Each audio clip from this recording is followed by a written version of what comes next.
So we're going to be talking about, speaking of events, there's my little segue there. Coming up on May 24th at Lawrence Technological University, we're going to be talking to Dan Keelan, who's hosting or co-hosting an event called Powering Electric Vehicles. And it's we throw in a breakfast on there. I think there's still some seats available, but it is limited seating, so you're going to have to act very quickly.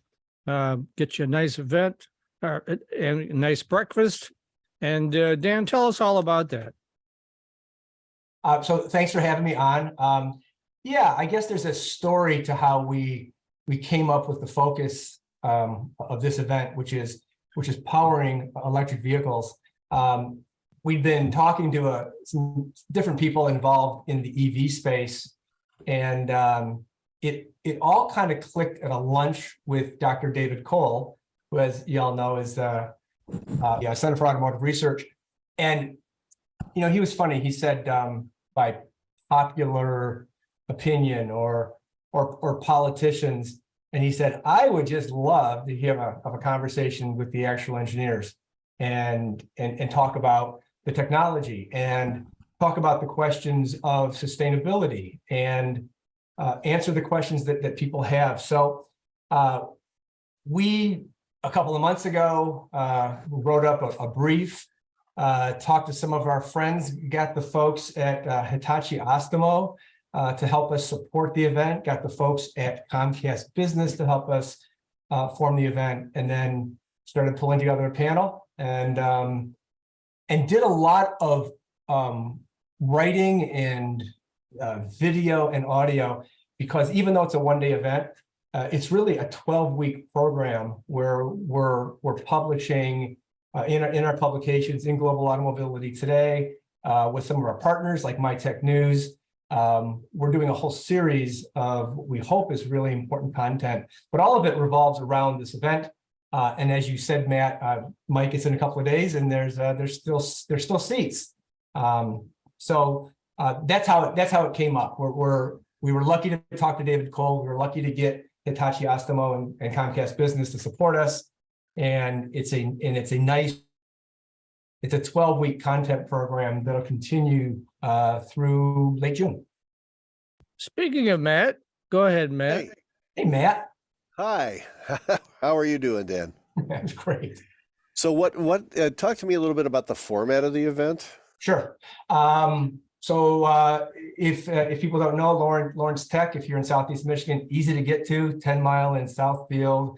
You enter off of the 10-mile road, and you get to this really nice auditorium. So 8:30, people are going to gather, maybe about an hour of networking, coffee, bagels, etc. And as people show up, we're going to get going with a panel discussion. That big announcement here. Matt Roush is actually moderating for us. So well, thank you for letting that cat out of the bag. Yeah, right. Yeah. And so the format is really networking and coffee. It is the panel conversation where we're going to ask people in the audience, in addition to the conversation that comes from the panel, we're going to ask people in the audience if they've got any questions. We think we've got a pretty good sized and hopefully very engaged audience. We've also got folks from Fontaine Modification who are going to have some hydrogen-powered vehicles just outside the entrance that people can snoop around at. So we're trying to set it up so that it's a panel discussion wrapped around networking and just some kind of fun and educational things to do. Okay, speaking of panelists, let's talk about a few of them. I know we're going to have one on right after you, right? That's right. So Jim Castellano from Hitachi Astemo is going to be on. We're going to have Todd England. Hang on, let me pull up my notes. I want to make sure I get all the titles right. Give me 1 second. It's been a very long day. I was up at 5. So Todd England is the Senior Director of Enterprise Sales at Comcast Business. He's going to be joined by Charlie Tyson. Charlie is the Technology Activation Director at the Michigan Office of Future Mobility and Electrification. Todd Remtema from Toyota. He's the Group Manager of Powertrain and Calibration and Evaluation. These guys all have really long titles at Toyota Motor North America Research and Development. So, and Jim Castellano, who is, I know, the next guest on your show. And Jim is the Vice President of Design Engineering XEV at Hitachi Automotive Systems Americas, Inc. I think it's a brilliant panel in that, you know, you've got a couple of folks like Jim that have really been in the technology, in the electrification field, who are the kind of guys, as you'll find out when you talk to them, that, you know, have patents on this stuff. And we're kind of surrounding that with the bigger business opportunities here. And I think that's where the MEDC comes in. That's where Comcast comes in. So we think it's a panel that is pretty broad and yet has some people on it that are real experts. And those real experts and their expertise, I think we'll get back to the challenge David Cole gave me, which is put together a program that really cuts through any of the happy talk, cuts through the politics, and really talks about what's affordable, what's real, what's responsible, and have some people that let the scientists talk to us about that. So I hope that's what people get out of the event on Wednesday. So, I mean, what did your early discussions with the panelists tell you about those three questions? Real, affordable, responsible?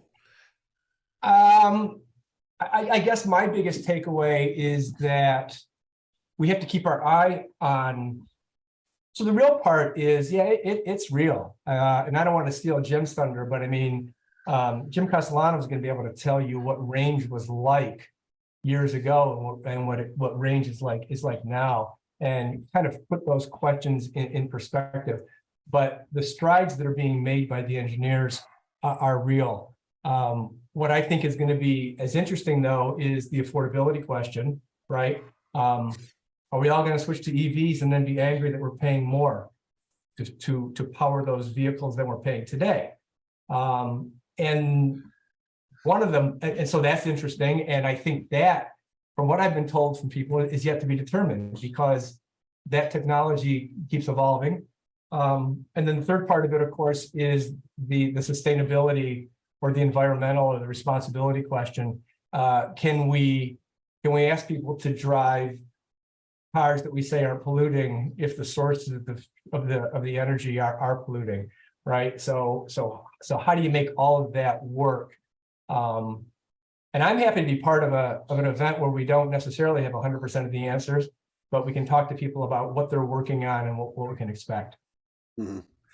Well, I just read a couple of news releases from Ford Motor Company this morning about how they've sourced agreements for lithium and eventually the refined form of lithium that's used in lithium-ion batteries from a company in Canada and another company in, I think, Chile. I know it was someplace in South America.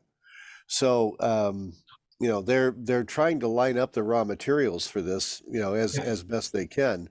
Yep. Because if we go from, you know, the current 7-8% of cars on the road being EVs to even 30 or 35%, that's going to be a huge shift in the materials requirements, in the logistics, in the geopolitical realities of where we get this stuff from, and who's making it. I know the big three labor contract talks coming up this summer are, you know, a friend of mine works for Stellantis, and he was like, he went to a union meeting and they were like, what are our issues this year? And he said, 1, job security; 2, job security; 3, job security. Sure. So it's going to be really interesting to see how all this shakes out. Yeah, and you know, there's a lot of questions like that. One of the things we reported on last week was, you know, post-Brexit realities about the European Union and the UK working together with requirements for batteries to be produced out of the UK, and a certain amount of the value of the vehicle has to be sourced from certain places. And when half the value of an EV is the battery, well, then So I think you see politicians and policymakers trying to get ahead of it. In Ontario, I know they've recently passed some legislation that gives people a very low rate to recharge their EV if they do it during certain hours, and it's offset by higher rates in other hours.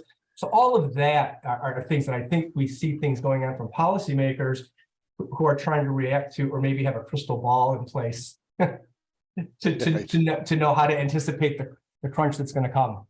So Well, we've ahead, had people from DTE on talking about how they're moving toward time of day billing and charging significantly more for power from 2 to 7 p.m. in the summertime. So the other thing I want to mention, because I know my time's running out, is so in addition to all of this, what's going on and the questions and the education, we also want to do a little bit of celebration. So part of the event is going to be, we call it annual, but this is our first one. So if we do it next year, it'll be annual. But we've created the Global Automobility Industry Innovation Award. And we're going to present that to Dr. David Cole Wednesday to just celebrate his leadership and his inspiration. And I know some folks from the Center for Automotive Research are going to come to witness that and to congratulate him.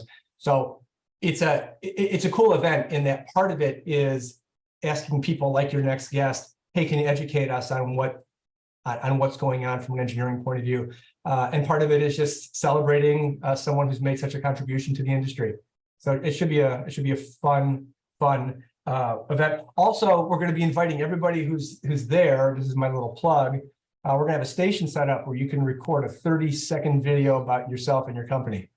And we're going to promote those on our YouTube channel and social media as a way of just, recognizing all the people that are coming together on Wednesday. Well, you got everybody all slathered up. So are there seats available? And if so, how can they register? There are seats available. The easy way is to go to globalautomobility.com, and you'll see at the top of the website, we've got a little banner promoting the event. Click on that, and there will be a summary of the event, and in real big letters, it'll say, click here to get a ticket. And so they just reserve your seat. It doesn't cost anything. And you get a free breakfast.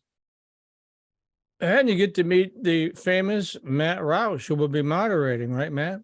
Absolutely. Yeah, that's I've done a fair number of events in that room, the UTLC gallery at Lawrence Tech, and it's a great space for a meeting. Sure it's is. very, very comfortable, up to about 120 people, and it's just a neat space. It's architecturally, it's between the architecture building and the engineering building at LTU, so it's got a little bit of elements of both in there. Yeah. So Yeah. that'll be fun. And also, there's going to be some demo vehicles in there out front or something like that. Yeah, In the lobby. Fontaine Modification is going to show up. They specialize in a lot of things, but so hydrogen powered vehicles is one of the things that they're going to show off. Oh wow! I think they're both going to be. We're going to have two vehicles. They're going to be sitting right outside the main door. So if you think about how you cross from that parking lot, there's a big open area there. We're going to have their vehicles sitting there. So it should be fun. All right, one more time, give them that address where they can sign up for get a registration. globalautomobility.com, and just click on the message at the top of the screen that says Powering EVs.